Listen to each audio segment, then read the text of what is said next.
지금 말씀 시간입니다. 우리에게 귀한 말씀 전해주실 목사님 앞으로 소개합니다.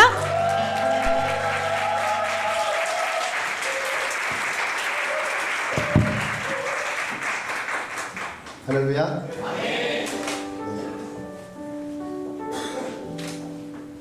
다시 말씀 볼까요? 마가복음 5장 21절로 43절 말씀이에요.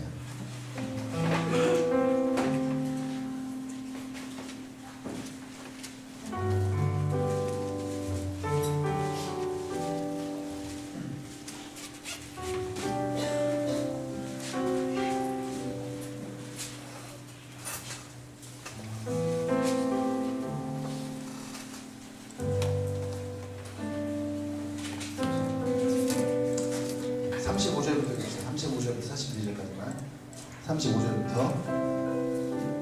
41절까지 제가 이제 여러분에게 들어와서 공부합니다. 아직 예수께서 말씀하실 때에 회당장에게 집에서 사람들이 와서 회당장에게 이르되 당신의 딸이 죽었나이다. 어찌하여 선생을 더 괴롭게 하나이까?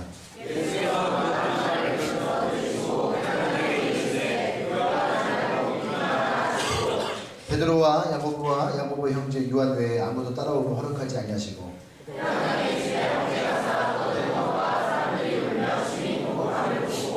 들어가서 그들에게 이르시되 너희가 어찌하여 떠들며 오느냐? 이 아이가 죽은 것이 아니라 잔다 하시니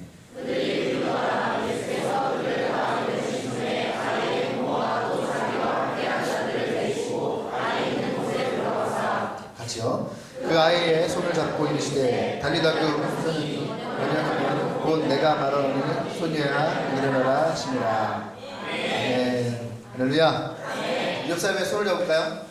옆 사람의 손을 잡고 얘기하세요. 달리다구. 네. 눈도 좀 보면서 달리다구.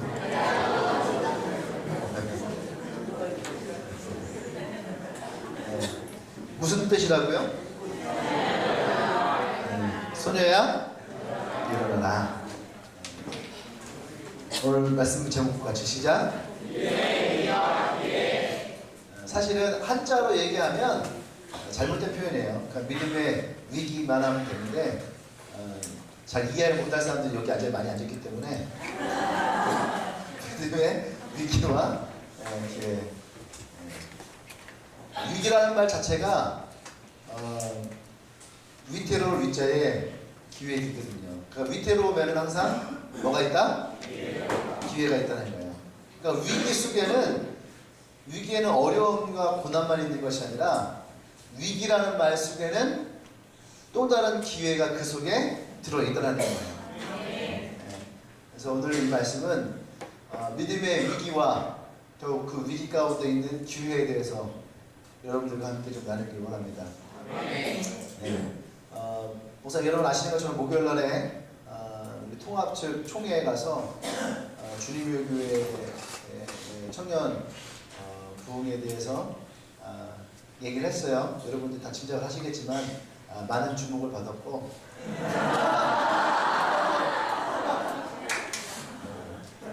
그리고 많은 노회에서 교회가 우리 통합적교회에 청년부가 있는 교회인 건지 아니면 모든 교회인 건지 모르겠는데 청년부가 있는 교회 같아요. 한 2,000 몇백 개 되는 교회인데 그 중에서 이제 4개의 교회가 이제 나온 거니까 경쟁률로 따지면은 뭐 한 500대. 근데 이제 많은 노예가 있죠. 많은 노예들이 있는데 그 노예들이 다 어떤 생각을 하냐면 어떻게 하면 청년부를 활성화시킬 수 있을까? 또 어떻게 하면 청년들을 교회로 모이게 할 수 있을까? 우리 영상을 보여줬거든요. 영상을 보여줬더니 영상에 다 젊은 애들밖에 안 보이니까 아 저기엔 진짜 독특한 교회다. 우리 교회를 독특한 교회로 이렇게 얘기를 하더라고요. 그래서 이제 그런데 특징이 뭐냐면 청년의 본성은 절대로 프로그램으로 되지 않는다.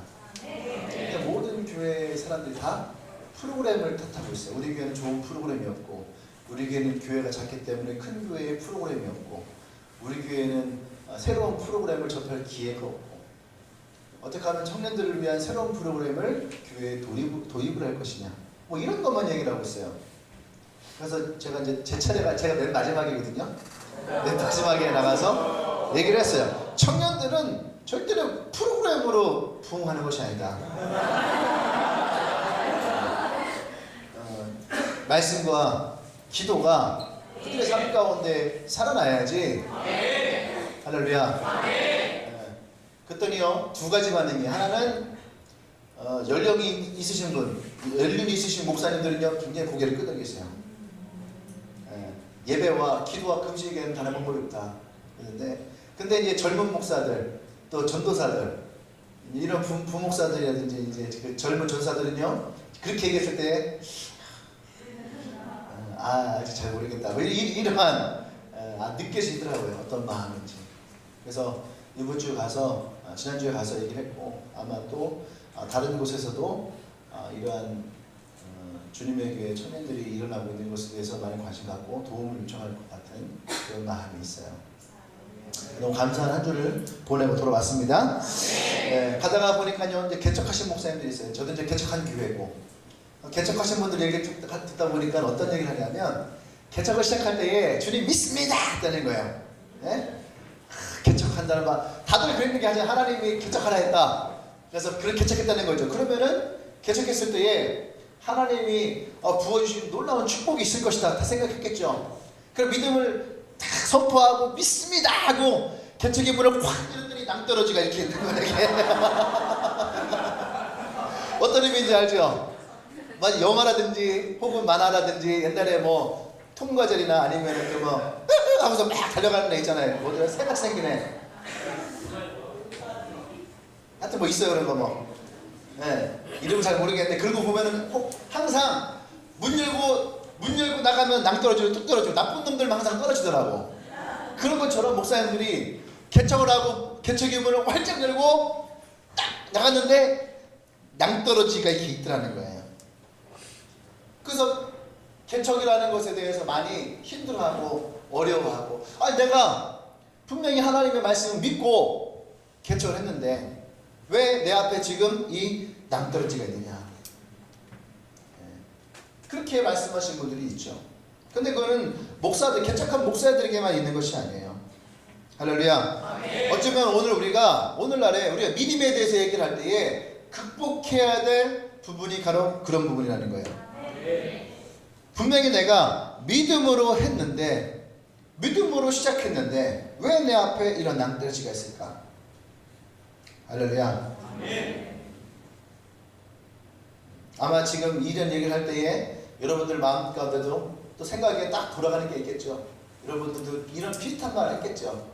나도 해봤는데 제가요 엔카운터를 할 때마다 예전에 신앙생활 했던 그런 사람들 있잖아요. 그러면은 뭐라 얘기하냐면 엔카운터 수련회 갔습니다. 나도 뭐 수련회 해봤는데, 나도 수련회 가봤는데, 나도 신앙생활 열심히 해봤는데, 나도 은혜 받아봤는데, 나도 성령 충만해봤는데, 그렇게 얘기하는 사람들이 많이 있죠. 잘 들으세요. 이 믿음의 문제를 극복하기 위해서는 우리 안에 이러한 태도가 달라져야 됩니다. 할렐루야. 이 태도를 극복하지 못하면 우리는 여전히 하나님이 여러분들에게 주시는 말씀을 붙잡을 수가 없어요. 잘못된 경험이 하나님이 새롭게 우리에게 주시는 것들을 우리는 붙들지 못하게 하죠. 여러분, 자들 믿음은 억지가 아니에요. 믿어라 해서 믿어지는 것이 아니에요. 아멘? 만약에 예수님이요 믿음이 억지였다면 예수님 그랬을 거예요. 너희들은 진짜 온 땅을 다니면서 복음을 전파할 수 있을 거야. 내 말을 믿어. 믿어. 아마 3년 반 동안 새내교 시켰을 거예요. 안 그랬을까요? 신천지 같은 거 지금 그렇게 하는 거잖아요. 모여서 새내교 시키잖아요. 새내교 시키니까 맨 마지막에 하니까 한 분이 더 계신 거야. 성부, 성자, 성령 외에 한 분이 더 있어. 이렇게 되는 거예요. 세례를 시키니까 그래서 나중에 가서 어떻게 돼요? 맞는 것 같아. 하나님에게 우리는 여태까지 성부, 성자, 성령, 성부잖아요. 그죠? 성부야. 하나님 아버지예요. 근데 성부, 성자, 성령 막 하는데 나중에서는 하나님이 어머니도 있어. 한 개 더 있는 거야. 근데 앞에서 그렇게 교육을 시켜놓으니까 뒤에 가서는 있을 수도 있겠다 이렇게 되는 거예요. 근데 이 주님은 그렇게 하지 않았다는 얘기예요. 주님은 믿음을 억지로 하지 않고 어떻게 했어요? 12명의 사람을 세우셨다라는 거예요. 근데 그냥 12명을 세운 것이 아니라 여러분 예수님은 그 때를 기다렸어요. 때를 기다리고 성령의 인도함을 받게 하고 할렐루야. 그리고 그들이 그 앞에 순종하게 했죠. 절대 하나님보다 앞서게 하지 않았다는 얘기예요. 아멘. 사도 바울이 이방인의 사도로 부름을 받았어요. 근데 그러면 예수님이 담메색에서 그분을 부르셨을 때 예수님은 그 사도 바울을 지금 즉시로 이제 네가 이방인의 사도가 돼서 나가 복음을 전해라 그렇게 했을 텐데, 사도 바울은 우리는 성경을 보면 사도 바울이 담메색에서 예수님을 딱 만나고 어제까지는 사울 하다가 갑자기 예수님을 딱 만나면서 난 바울 나오면서 나가서 오늘부터 막 복음을 전하고 예수 믿으세요. 어제는 가갖고 예수 믿으면 죽어 그랬다가 오늘 갑자기 예수 믿으세요 막 이렇게 바뀌었을 거다 이렇게 생각을 하죠. 아니에요. 여러분 잘못된 거예요. 사도 바울도 이거 이방인의 분명히 주님의 말씀이 있었죠. 네가 복음을 전할 것이라고 하는 그 믿음이 있었잖아요. 그죠? 그 믿음, 하나님 나를 부르셨고 분명히 사도 바울은 12 제자들 가운데 있잖아요. 그러니까 사도 바울이라고 하는 말 자체가 사실은 그 시대에는요 제자들이 뭐라고 하냐면 네가 예수님의 제자도 아닌데 무슨 사도냐고. 이해되시죠? 그렇단 말이에요. 근데 성경을 잘 보면 사도 바울은 자기는 사도라고 얘기를 해요. 예수님의 제자 사도라고 얘기를 해요. 왜냐? 담에색에서 직접 예수님이 이 사도 바울을 부르셨다는 거예요. 자기들이 그 부르심을 믿는 거죠. 할렐루야. 그래서 사도 바울은 이 복음을 전할 자로 자기를 부르셨다고 믿어요. 아멘. 그래서 사울에서 바울로 자기의 이름이 바뀌어지는 거죠. 그렇다면 바로 즉시로부터 그렇게 했느냐? 아니에요. 일단 첫 번째로 박해하던 크리스찬들이 사도 바울의 그 태도를 보고 믿었겠습니까? 믿지 않았어요. 그러니까 아무도 사도 바울이 와서 복음을 전해도 믿지 않았어요. 왜? 생각해 보세요. 그래요? 그럼 우리 여기 예수님 믿는 곳으로 당신도 오세요 하면은 잘못하면 여기 모든 사람들이 다 죽어버리는 거예요. 사도 바울은 위장했으면 어떻게 해요? 믿을 수 있었어요? 없는 거예요. 위장했는데 어떻게 하나? 그죠? 모르는 거예요. 그러니까 어려워요. 요즘에 이슬람 사람들이 미국이라든지 외국의 유럽이라든지 또 특히 한국 같은데 이렇게 올라갈 때 사람들이 되게 막 꺼려요. 이유는 뭐예요? 우리는 아니에요. 우리는 절대 그런 사람 아니에요. 다 그렇게 해서 이민 들어왔을 거 아니에요. 근데 갑자기 건날 폭탄 테러를 딱 해버리잖아요. 그러니까 지금 유럽에서 반짝했다라는 거야. 그러니까 미국에서 어떤 대선 후보자는 이슬람 사람들만 따로 구분해서 그들 증명서를 따로 만들었겠다. 그렇게 얘기하는 거예요. 그러니까 이해가 되는 거예요. 왜? 여기 있는 모든 사람들은 다 믿겠지만 그 중에 한두 명 위장에서 들어온 사람이 있을 수도 있는 거 아니에요. 그러니까 많은 다수의 피해가 일어나는 거예요. 그런데 그 나라의 입장에서는 어떻게 해요? 모든 사람들을 다 의심할 수밖에 없는 거예요. 그건 이해되지 않습니까? 그런 거예요. 그러니까 사도 바울을 받아들이는 것이 어려운 거죠. 그러니까 사도 바울이 이렇게도 못하고 저렇게도 못하니까 어떻게 해요? 자기 고향으로 돌아가요. 거기에서 어떻게 해요? 말씀 보고 기도하고 하나님과 교제하고 그런 준비의 시간을 갖죠. 그리고 진짜 복음이 사도 바울이 갑자기 나타나서 예수님의 복음을 막 얘기했겠어요? 아니에요. 잘 들으세요. 믿음은 억지로가 아니에요. 사도 바울은 그런 하나님과의 준비의 시간이 있었다는 거예요. 예수님과의 준비의 시간이 있었다는 거예요. 그 시간이 교회학적으로 얼마였냐면 10년의 시간이었어요. 10년. 몇 년이에요? 10년의 시간이에요. 10년에 하지 말아요. 듣는 모세는 서운해요. 모세는 40년을 기다렸어요. 몇 년? 모세는 40년 이해돼요? 모세는 40년을 바울은 자기 집에서라도 있었잖아요. 모세는 광야로 나갔잖아.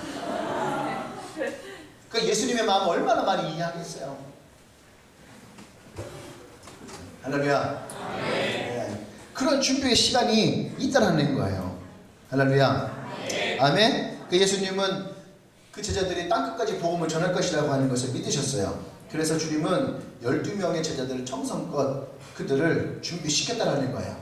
그리고 그들에게 성령이 부어지기를 소망한 거죠. 아멘. 근데 여러분, 그럼에도 불구하고 믿음의 위기는 찾아올 수 있다는 거예요. 아멘. 오늘 여러분과 함께 얘기하는 것이 바로 그거예요. 그렇게 했는데도 불구하고 믿음의 위기가 찾아오더라.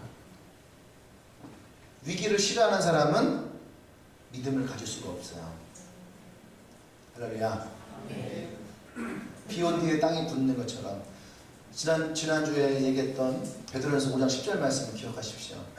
잠깐의 고난이 어떻게 해요? 우리를 견고하게 하고 우리를 굳게 하고 우리를 강하게 하고. 할렐루야. 그렇게 하나님이 우리를 세우실 줄 믿습니다. 그래서 위기를 싫어하면은 여러분 결코 믿음의 사람이 될 수 없다는 거예요. 네. 추위도 견딜 수 있어야 되고 더위도 견딜 수 있어야 되는 거예요. 여러분들 누구나 다 봄, 가을 좋아하죠. 그죠? 봄, 가을 다 좋아합니다. 그런데 잘 보세요. 여름만 있는 곳에 있는 사람들과 겨울만 있는 사람들은요, 우리하고 다 틀려요. 근데 봄, 여름, 가을, 겨울 다 지나가는 사람들은요, 어떤 게 있냐면은 인내라는 것을 할 수가 있어요. 추위에도 참을 줄 알고 더위에도 참을 줄 알고. 할렐루야. 네. 그러면 우리 믿음의 위기가 어떻게 오느냐, 오늘 말씀을 통해서 한번 보기 원합니다. 분명히 첫 번째는 내가 분명히 믿음으로 무엇을 시작했는데, 내가 믿음으로 무엇을 시작했다라고 분명히 그렇게 생각을 하는데 그 일이 이루어지지 않을 때, 그때에 뭐가 온다고요? 위기가 오는 거야. 내 믿음의 위기가 오는 거예요. 오늘 본문에 이 야이로라고 하는 사람이 있어요. 이 딸이 몹시 아파요. 굉장히 급하죠. 지금 생명이 끝나가는 그런 순간이죠. 그래서 이 야이로가 예수님을 찾아갑니다. 내 어린 딸이 지금 다 죽게 되었습니다. 오셔서 내 딸에게 손 얹고 기도해 주십시오. 그러면 내 딸이 나을 것 같습니다. 그 예수님은 그의 간절한 마음을 가지고 듣고 어떻게 합니까? 아, 그래, 내가 가자. 그래요. 그 길을 걸어가기 시작합니다. 그런데 예수님이 걸어가던 그 도중에 전갈이 오죠. 그의 하늘로부터 뭐라고 오냐면, 오늘 이 본문이에요. 어떻게 해요? 당신의 딸이 죽었나이다. 할렐루야. 35절에 당신의 딸이 죽었나이다. 어찌하여 선생님을 더 괴롭게 하십니까? 죽었어요? 살았어요? 죽었어요. 예수님을 모시고 가는 길에 죽었어요. 할렐루야. 분명히 야이로의 마음에는 예수님을 모시고 가면 내 딸이 나을 것이라고 하는 생각을 하고 예수님을 모시고 가는데, 가던 길에 이 야이로의 마음 가운데 하늘이 무너지는 소리가 들린 거예요. 당신의 딸이 죽었습니다. 우리말로 하면 지금 야이로는 멘붕 상태죠. 그죠? 왜 멘붕이냐면, 딸이 죽은 것도 죽은 건데, 큰 충격이에요. 딸이 죽은 것도 큰 충격이에요. 근데 그 충격 못지않게 또 하나 오는 것이 뭐냐면, 분명히 예수님은 내 딸을 살릴 수 있을 거라 생각했는데, 내가 예수님을 모시고 가면 살 수 있을 거라 생각했는데, 예수님이 오시기도 전에 딸이 죽어버렸어요. 그때 찾아오는 것은 뭐냐면 신앙의 혼돈이에요. 신앙의 혼돈. 교회를 가면 분명히 내 상황이 좋아질 거라 생각했는데, 분명히 내가 예수를 믿으면 이 상황이 더 좋아질 거라 생각했는데 오히려 더 안 좋아지거나, 그죠? 어떤 문제가 생기거나, 이때에 여러분 믿음의 위기가 찾아온 거죠.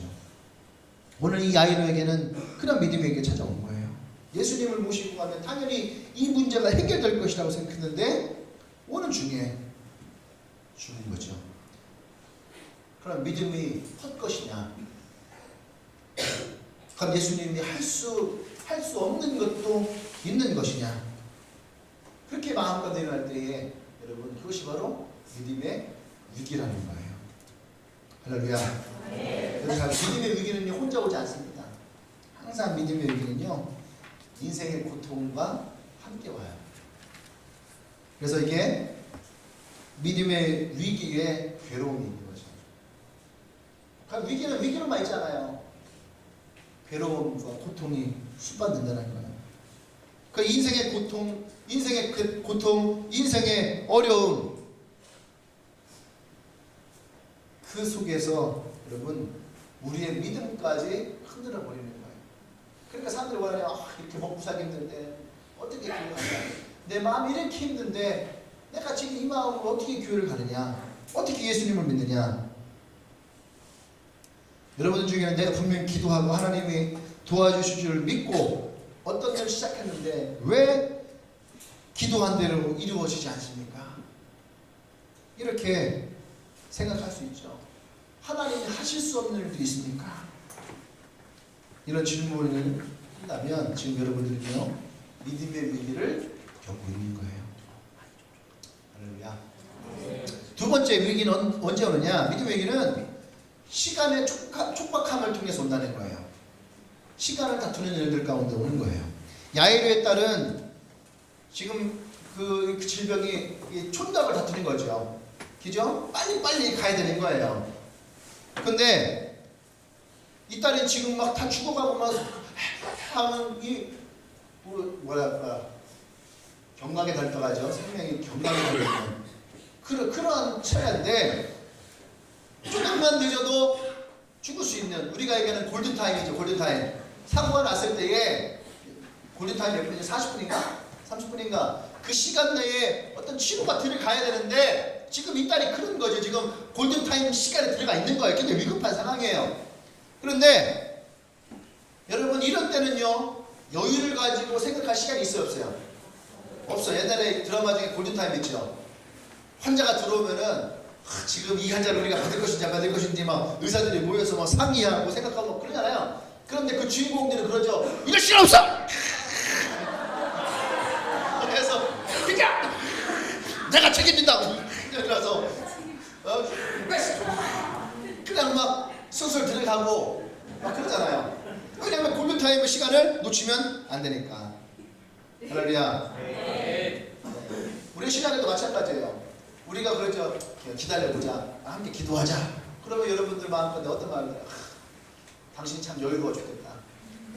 하나님은 시간이 많을지 모르지만 나는 지금 그럴 시간이 없습니다. 그죠? 여러분 속으로 그런 마음 가지지 않나요? 이 시간을 놓쳐버리면 다시는 내게 기회가 오지 않을 것 같은 막 다급하죠. 지금 야이로의 마음이 바로 그런 거예요. 내 딸이 다 죽게 되었는데 그런 마음. 그런데 그때에 이 하인이 온 거죠. 어떻게 해요? 당신의 딸이 죽었나이다. 어째요 선생님을 더 괴롭게 하십니까? 할렐루야. 이제 예수님도 할 수 없는 시간이죠. 예수님이 내 딸을 고칠 수 있는 기회도 이미 지나가는 거예요. 이해되세요? 이 하인이 그러는 거예요. 왜 선생님을 괴롭게 합니까? 이 말뜻이 바로 그거예요. 이제 예수님이 와도 소용없어요. 예수님에게 주어진 기회도 이미 끝나버렸습니다. 할렐루야. 네. 여러분 이런 절박함을 모르는 사람은 어쩌면 믿음을 가져본 적이 없을 수도 있는 거죠. 이런 절박함 가운데 처해본 사람이 믿음이 어떤 것인지에 대해서 고민할 수 있는 거예요. 할렐루야. 네. 세 번째 믿음의 위기는 언제 오느냐? 믿음의 위기는요 아까 얘기했죠. 우리 인생에 여러분 삶에 고통에 편승되어 온다는 거예요. 어떤 고통이라는 놈이 오면 그 고통 안에 뭐가 있어요? 믿음의 위기라는 것도 같이 들어있다는 거예요. 종합 선물 세트. 할렐루야. 이거 따로 떼어놓고 생각하지 않아요. 여러분 잘 생각해 보세요. 여러분들이 고통당할 때, 힘들 때, 이렇게 기침할 때에 왜 주님이 내가 조금만 기도했는데 왜 나를 낫지 않으실까?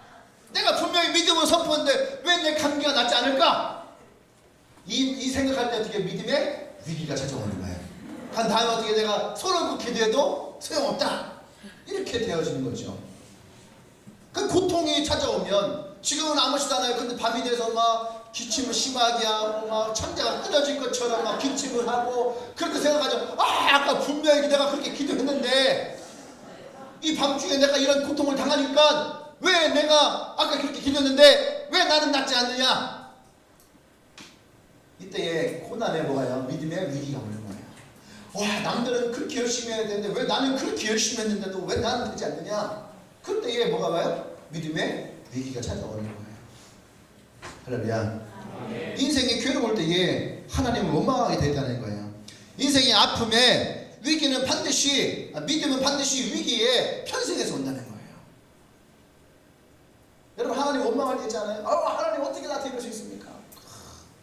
욥이 당한 시련이 바로 이런 것이었어요. 욥이 당한 시련이. 그러니까 사람들이 욥에게 와서 뭐라고 합니까? 차라리 그럴 거면 하나님을 저주하고 죽어라 이거예요. 차라리 그렇게 하지 말고 그냥 하나님 저주하고 죽어버려. 그렇게 얘기하는 거예요. 왜? 그 인생의 고통이 너무 힘드니까 그 믿음의 위기가 찾아오는 거예요. 할렐루야. 아멘. 아멘. 그래서 여러분, 사람의 믿음은 좋으냐 나쁘냐 하는 것은요 사실 평생 잘 몰라요. 이러한 시련과 고통 가운데에서 그 사람의 믿음이, 그 사람의 신앙이 하나님 어떻게 의지하는지를 사실 우리가 알 수 있는 거죠. 아멘? 아멘. 그래서 아까도 뭐 고난을 사랑하라는데 단지 고통받는 걸 사랑하는 것이 아니에요.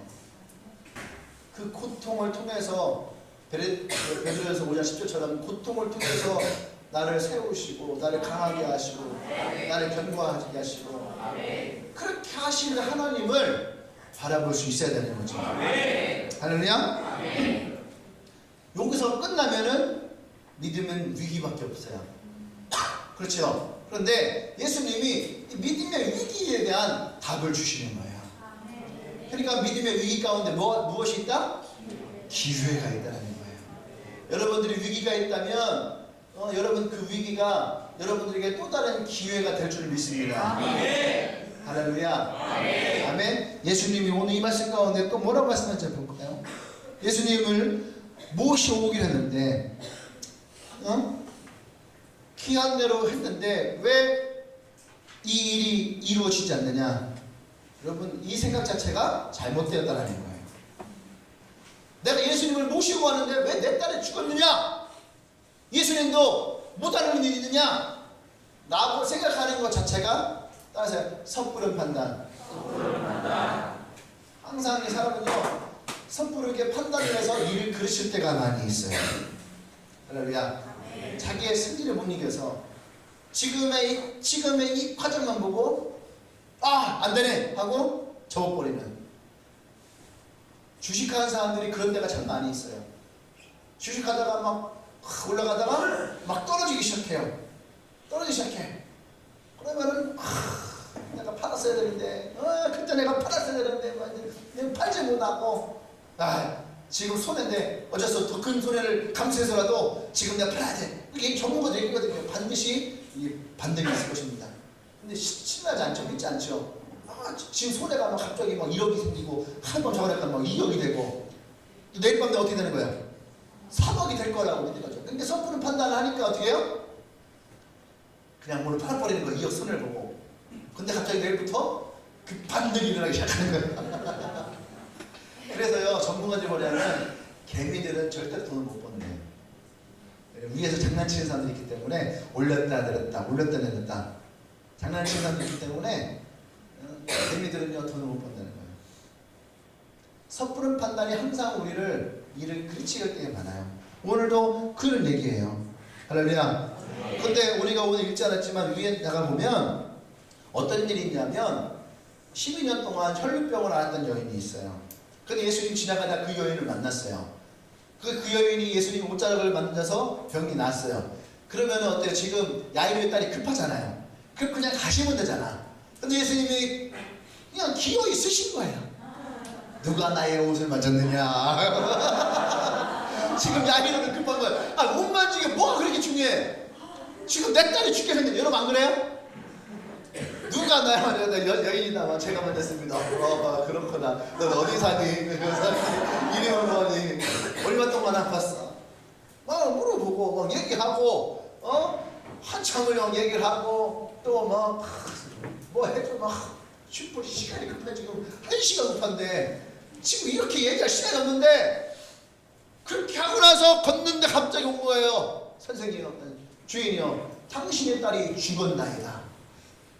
왜 이 선생님을 괴롭게 하십니까? 그러니까 이 아이로는 어떻게 했어요? 절망이 생기는 거죠. 원망이 생기는 거예요. 할렐루야. 잠시 지체된 것으로 그 혈류병 여인을 고친 것 때문에 나의 딸이 죽고 내 딸이 예수님의 기도를 받지 못하였다. 여러분 잘 들으세요. 예수님은요, 야이로의 딸만 사랑하신 것이 아니에요. 예수님은 그 혈류병 여인도 사랑하십니다. 아멘.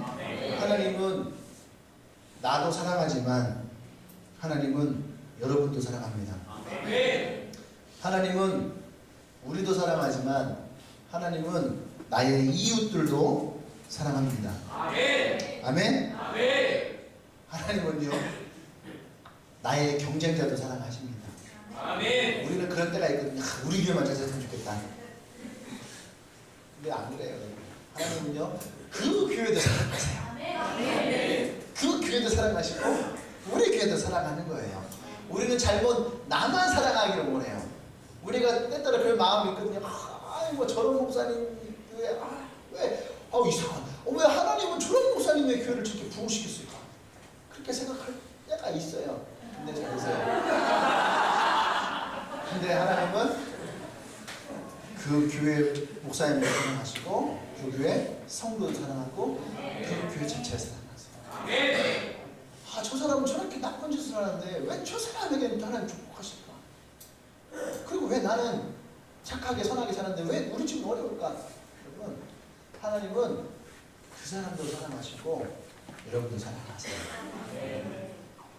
이거를 여러분들이 깨닫고 이 부분을 뛰어넘어야 돼요. 그러니까 남들이 잘되고 축복되는 것을 비하하지 말라는 얘기예요.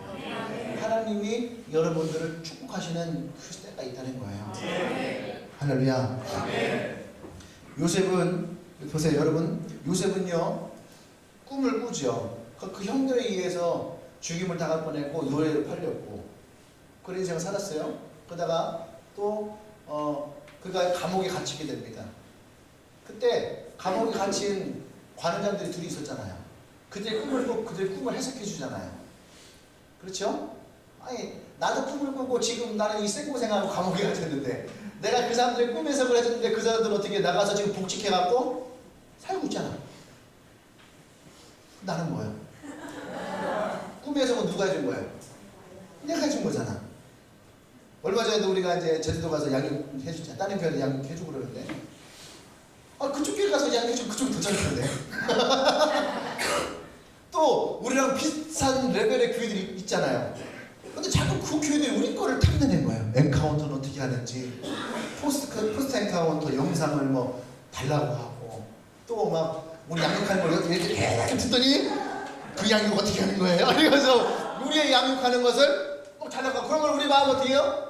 자기네들이 연구해갖고 하면 되지. 그럼 왜 우리한테 그걸 달라고 하지? 그럼 우리가 주면 저쪽 교회가 더 잘할 것 같잖아. 그런 마음이 있을까요? 없을까요? 있겠죠. 그렇죠? 그러니까 요셉도 그런 마음이겠죠. 할렐루야.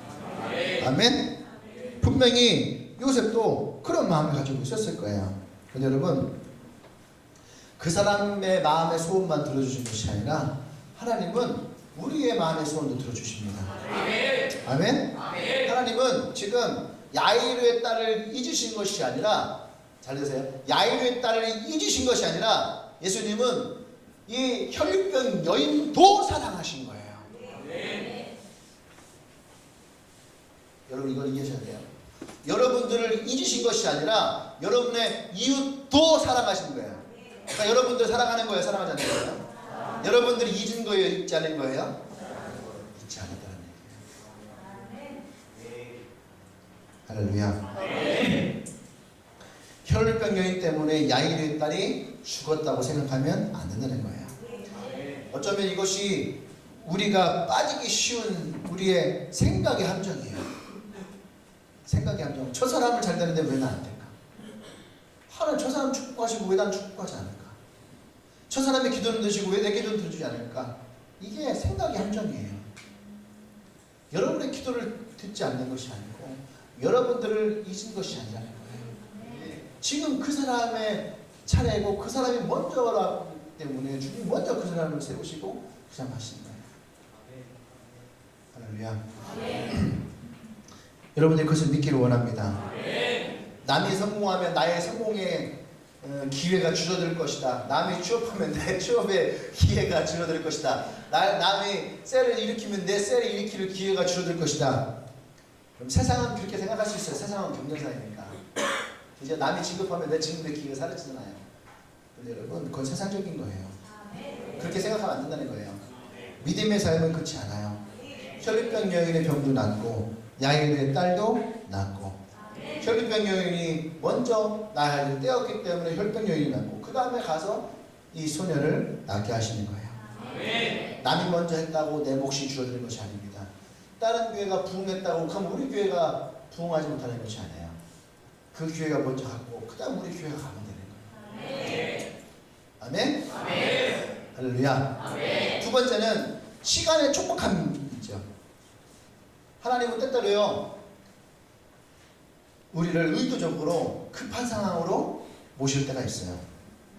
급한 상황 가운데 둘 때가 있어요. 그 이유는 알 수는 없습니다. 사실은 왜 하나님을 그렇게 하셨는지 이유는 알 수 없어요.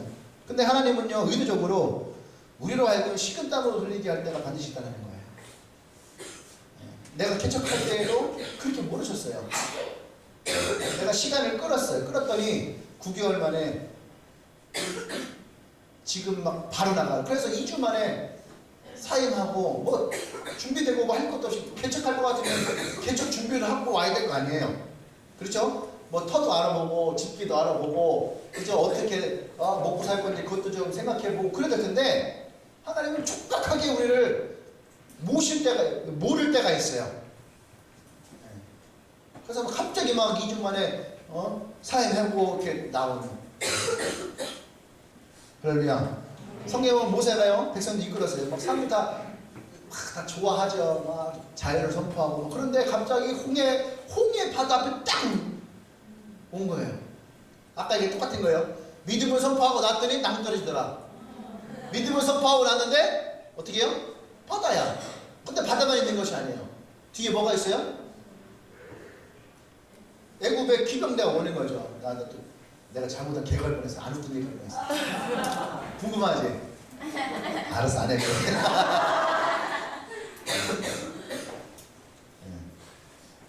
근데 그렇게 앞뒤가 막혀진 상황이에요. 얼마나 축복한 상황이에요 지금. 좀 있으면 쟤네가 쳐들어오면 어떻게 다 죽어요. 죽더니 또 노예로 끌려가게 되는 거죠. 할렐루야. 아멘. 또 예수님의 제자들이요 배를 타고 지나갈 때에 풍랑이 일어서 제자들이 뭐라 하냐면 선생님이시여 우리가 다 죽게 되었나이다. 근데 어찌하여 선생님은 그렇게 코골면서 잠을 잘 수 있습니까? 풍랑은 갑자기 확 일지 않아요. 바람이 불기 시작하면서 배가요 점점 막 흔들기 시작하는 거죠. 그죠? 근데 예수님 잘 보세요. 어느 때까지 주무시냐면 제자들이 다 죽게 됐다라고 고백할 때까지. 고백할 때까지 예수님은 모른 척하고 주무시겠어요. 신기하죠? 깨서도 벌써 깼어야 되는데. 아니면 예수님은 롤러코스터를 즐기시던가. 생각해보세요. 배 타고 있는 절반은 어부 출신이에요. 예수님은 뭐야? 목수 출신이죠. 그러면은 배멀미를 해도 예수님이 더 했겠죠. 안 그래요? 그리고 이거 풍랑이 불 때에 무서웠으면 누가 더 무섭겠어요? 예수님이 더 무섭겠죠. 근데 오히려 어부 출신 제자들이 지금 놀래고 있는 거 왜요? 어부 출신인가 아닌 거예요. 이 풍랑이 심상치 않은 거예요. 심상치 않으니까 지금 이 잘못하면 이게 배가 전복되면 다 죽어버리는 거예요. 그러니까요, 이 제자들이 더 두려움에 떨고 있는 거예요. 근데도 예수님은 그냥 잠만 자는 거죠. 티켓인 분이에요. 왜 그럴까? 할렐루야. 네? 왜 그랬을까? 분명한 것은 왜 그렇게 하셨는지는 알 수는 없어요. 근데 분명한 것은 예수님은 그렇게 하셨다는 거예요. 네. 왜 그러셨을까? 생각해보면 첫 번째는 뭐냐면 우리의 한계를 깨닫게 하기 위해서. 그죠? 홍해바다 앞에서도 거친 풍랑 앞에서도 하나님은 이들의 한계를 깨닫게 하기 위해서. 그래서 하나님을 신뢰할 수밖에 없고 하나님을 의지할 수밖에 없는. 분명히 예수님이 먼저 일어나서 야 바람 부는데 어떡하지? 내가 잠재울게 했으면 저자들이 그랬을 거예요. 어부 출신들이 왜 걱정하지 마라. 지금 어부가 몇 명인데 내가 어부잖아. 그랬을 거 아니에요? 근데 이들의 입에서 우리가 다 죽게 되었나이다. 이제 믿을 수 있는 건 뭐예요? 예수님만 믿는 거예요. 그러니까 그들의 한계가 드러나는 거예요. 왜 내가 밑바닥까지 내려가느냐? 여기가 내 한계라는 것을 깨닫는 거예요. 두 번째는 우리를 겸손하게 하기 위해서. 그렇게 하실 수 있는 거죠. 겸손하게 하기 위해서. 세 번째는 우리 육신이 성령이 하신 일을 이해하지 못하기 때문에. 성령이 하신 일을 이해하지 못할 때에 어쩌면 우리를 그렇게 할 수 있다는 거죠. 네 번째는 우리의 믿음을 키우기 위해서. 할렐루야. 한 가지 분명한 것은 야이로의 입장에서 딸이 죽으면 끝이지만 주님에게는 그것이 끝이 아니라는 거예요. 할렐루야. 여러분에게는 그것이 끝이라고 생각될 수 있지만 하나님의 입장에서는 끝이 아니에요. 새로운 시작이 일어날 수 있는 거예요. 그 모나미 153 볼펜도 마찬가지예요. 불나서 망해서 이제 끝이다 했을 때에 갑자기 모나미 153을 하나 떠올려주시잖아요. 그것 때문에 기사에서 한 번에 지을 거예요. 그죠? 검정색 볼펜 들고 사람 있죠? 153. 근데 분명히 153이 아닌 것도 있어요. 잘 봐봐요. 모나미가 아닌 153이 아닌 것도 있어요. 짝퉁도 많이 있어요. 그런데 다 우리는 그걸 뭐라 그래? 153 볼펜이라 생각하는 거예요. 또 한 가지 할인. 하하하하. 할인. 네. 할인도 마찬가지예요. 사업 부도 나서 이제 다 끝났다 했을 때 하나님이 새벽에 양계장을 보여주시고 진짜로요. 닭을 키워라. 그렇게 해서 닭 장사를 시작했는데 그게 지금은 할인이 된 거예요. 여기 이제 모르는 사람도 있지만 할인은 닭만 팔지 않아요. 계열사가 24개예요. 농협 홈쇼핑도 할인 거예요. 여러분들 할인은 우습게 보면 닭 장사한다고 우습게 보면 안 돼요. 할인은 지금 대기업 기업으로 들어가고 있어요. 근데 그 시작은 뭐였어요? 절망 가운데에서 다 포기된 상황에서 그때 하나님이 인도해 주셨다라는 거예요. 할렐루야. 아멘. 잘 생각해 보세요. 죽은 나사로. 예수님은 나사로가 죽었다는 얘기를 듣고 어떻게 했어요? 오히려 이틀을 더 있다 가셨단 말이에요. 그 제자들이 생각할 때는 이미 죽었기 때문에 지금 가도 늦었구나. 그래서 예수님 천천히 가시는구나. 이렇게 생각을 했어요.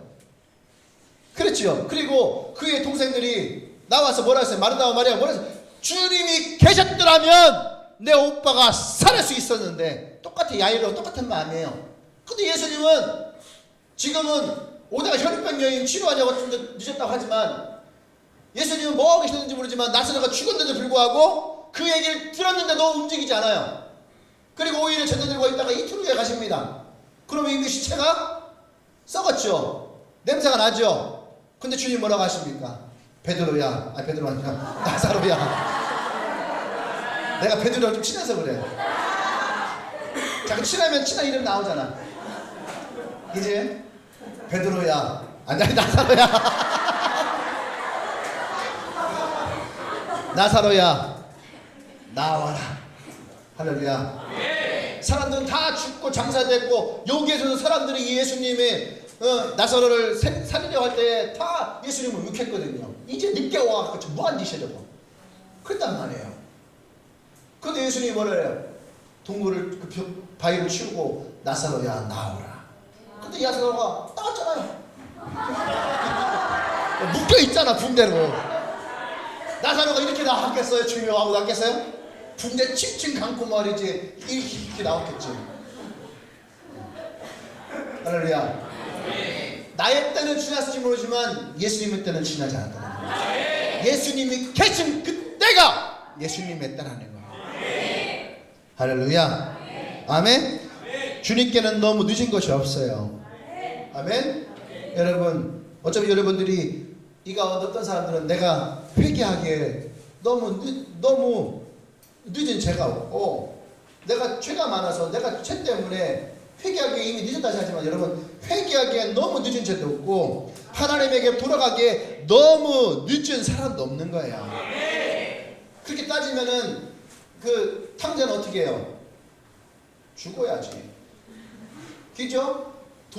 만약에 아버지의 재산 50억을 갖고 나왔으면 5억은 남겨서 돌아가야지. 10분의 1은.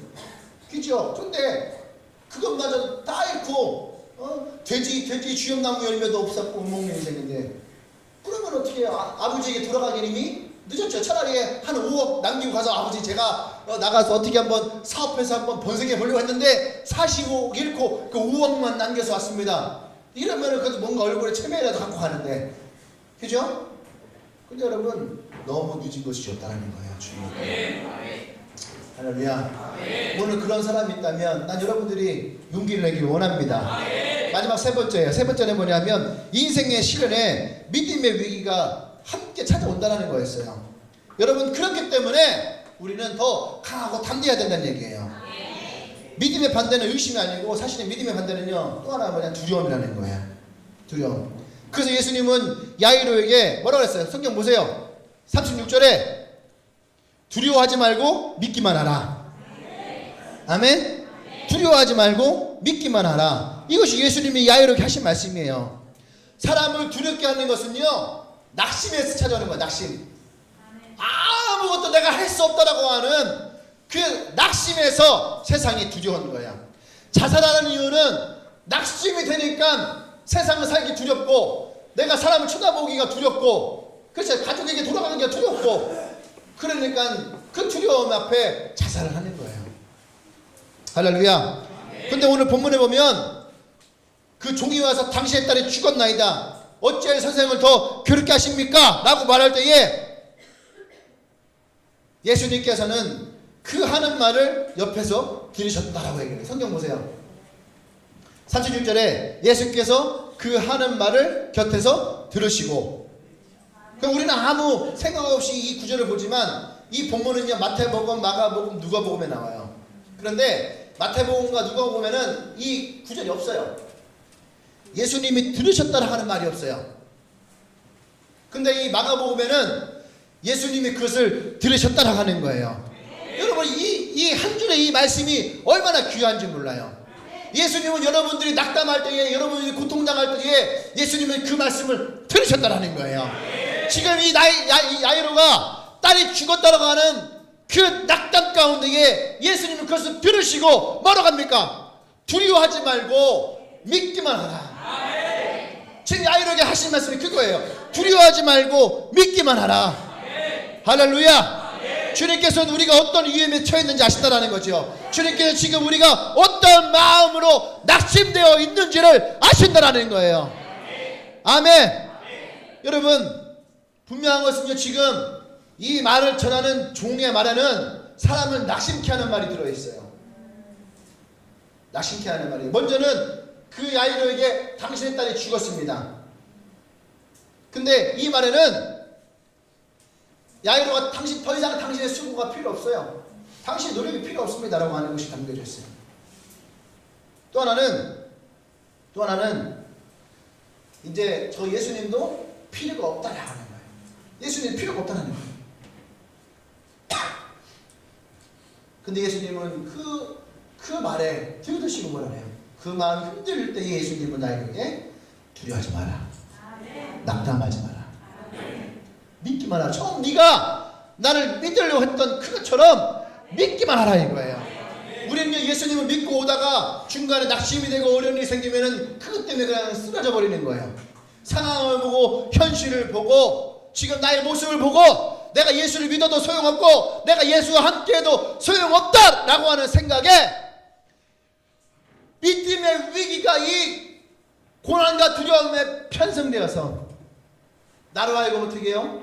예수님을 놓아버리게 만드는. 할렐루야. 그래서 사단은요 이 두려움을 통해서 우리의 믿음을 무너뜨리려고 합니다. 나와 여러분들의 영혼을 무너뜨리려고 해요. 여러분의 인생을 무너뜨리려고 하는 거예요. 야이로에게 소시오 정하는 이 말 속에도 사단의 소리가 섞여 있다는 거예요. 딸이 죽었습니다. 어찌하여 선생님을 더 괴롭게 하십니까? 잘 들어보세요. 이 말에 사단의 음성이 숨어 있어요. 더 이상 예수님을 의지할 필요가 없다는 거예요. 믿어봤자 소용이 없다는 거예요. 그 사단의 말을 속삭이는 거죠. 그래서 야이로는 더 낙담하는 거예요. 내가 예수님만 모시고 가면 이 문제를 해결할 수 있을 거다 생각했는데 그 종이 와서 뭐라고 할까? 예수님을 모시고 와도 소용없어요. 예수님을 믿어도 소용없는 거예요. 이미 끝났어. 이미 늦었어. 사단이 야이로의 귀에다가 속삭이는 거죠. 이미 너의 딸은 죽었다. 네가 어떠한 것을 해도 이미 끝나버린 것이다. 어쩌면 사단은 여러분들에게 계속 그렇게 속삭였을 거예요. 네가 기도해도 소용없고 네가 열심을 해도 소용없고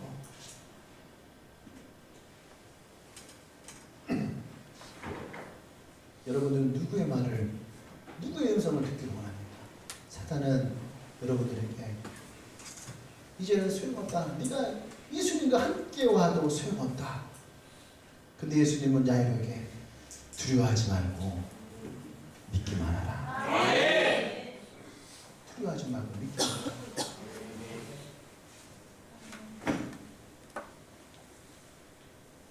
나는 그렇게 말하고 싶어요. 어쩌면 여러분의 인생에 나는 진짜 믿기만 했습니다 라고 말할 수 있다면 그 인생은 틀림없이 하나님이 성공시키는 인생이 될 거예요.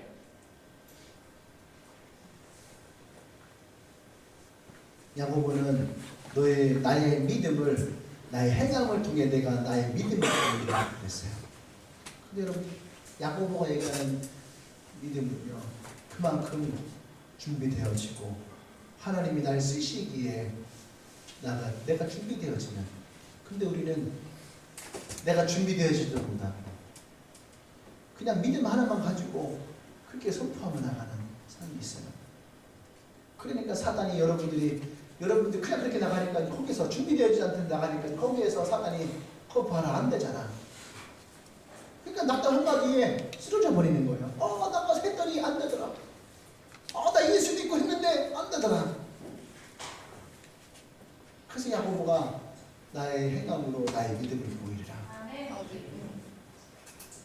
그래서 여러분들이 예수님을 알아야 되고요. 진짜 살아계신 하나님을 경험해야 돼요. 진짜 예수님의 음성을 들어야 돼요. 진짜 여러분들이 예수님의 때에 여러분들 함께 하시는 그 주님의 능력을 경험할 수 있어야 돼요.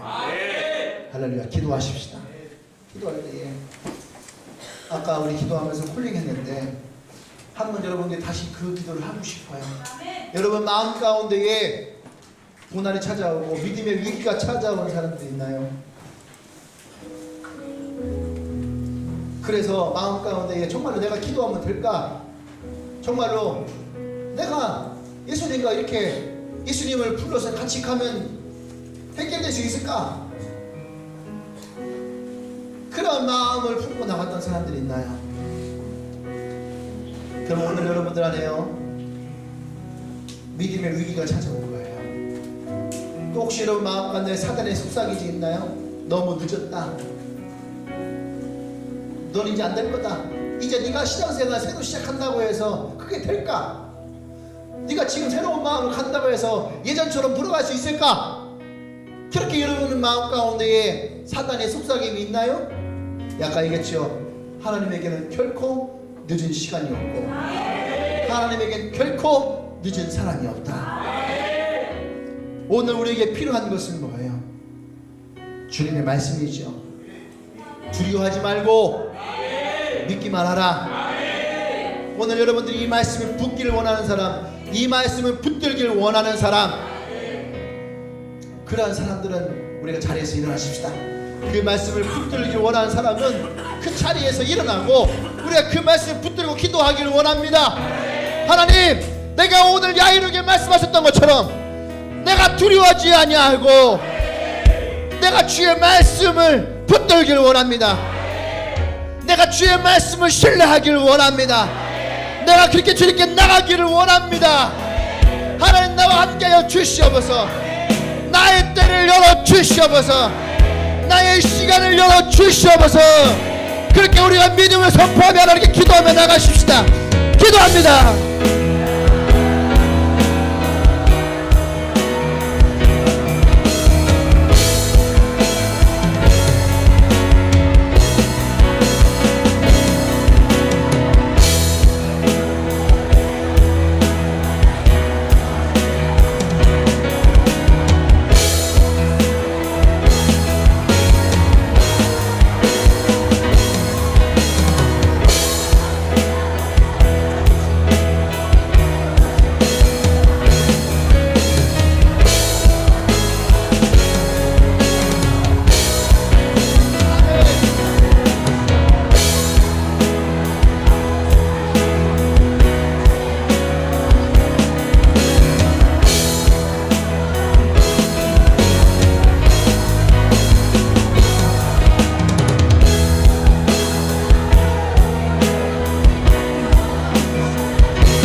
할렐루야.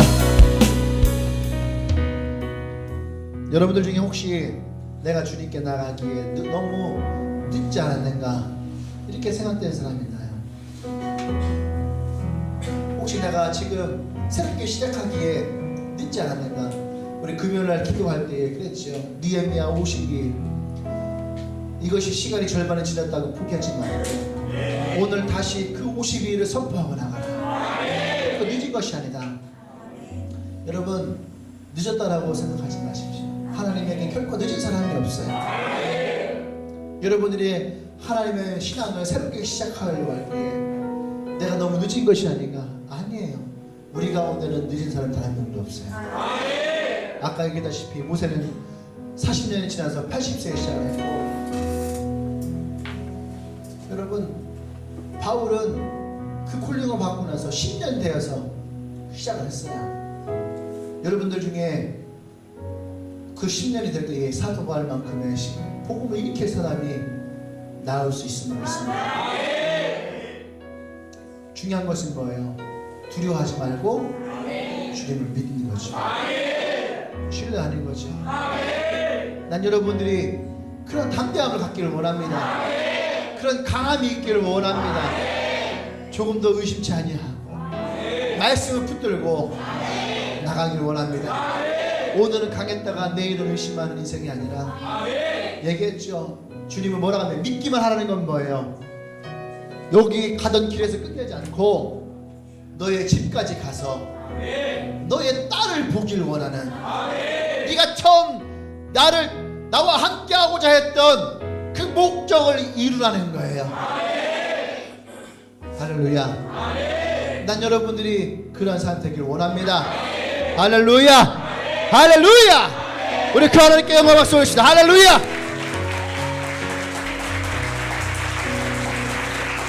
아멘.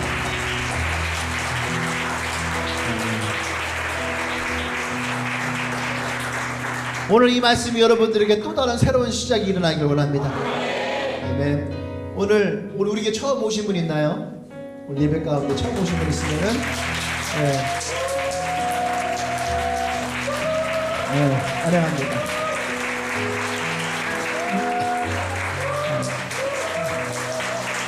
반가워요.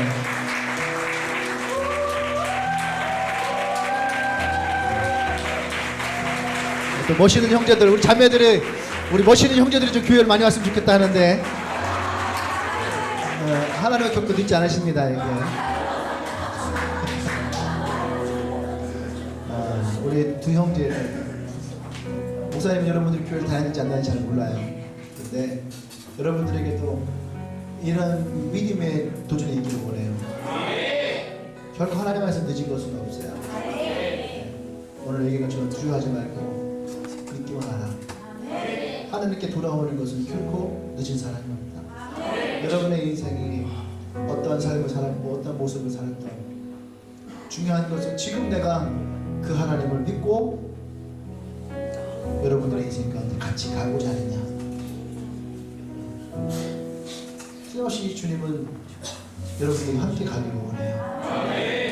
여러분들이 여기서 포기하지 않고 주저앉지 않고 낙담하지 않으면 주님은 여러분들을 이끌어서 여러분의 그 목적의 인생까지 같이 가시고 그곳에서 여러분들에게 여러분이 원하는 그 기적의 인생으로 바꿔주시고 있습니다.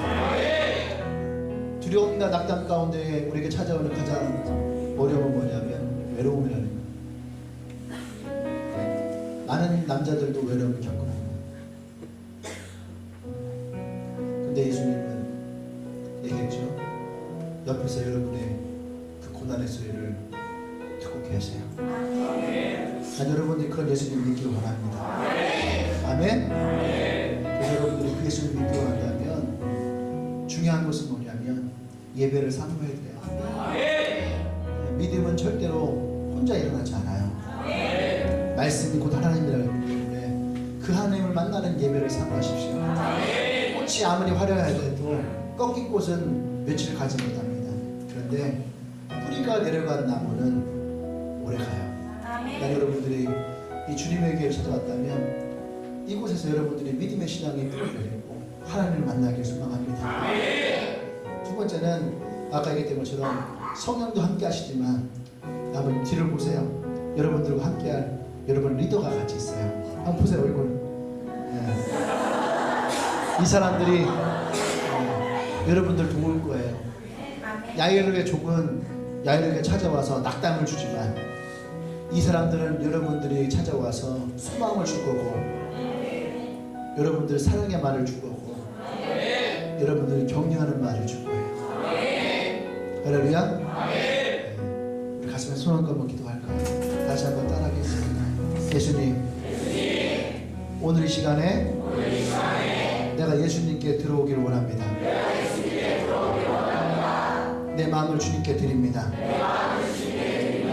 내가 너무 늦지 않았음을 믿습니다. 이제 나의 삶 가운데에 예수님이 함께하여 주시옵소서.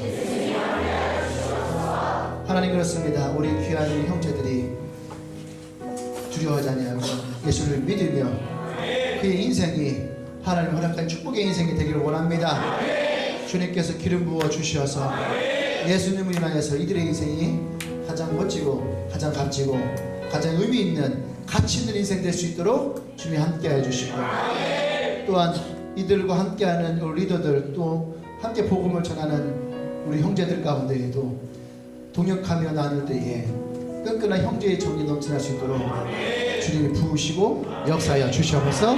이제는 우리 주 예수 그리스도의 은혜와 하나님의 크신 사랑과 성령의 기동 역사하시고 이제 나의 믿음의 위기가 아니라 이 삶 가운데 나에게 주시는 그 말씀의 기회를 붙들고 내가 하나님과 예수의 말씀을 붙들어 나아가기를 결단한 주님께 모든 성도들을 위해 지금으로부터 영원토록 함께 하시기를 간절히 축원합니다. 아멘.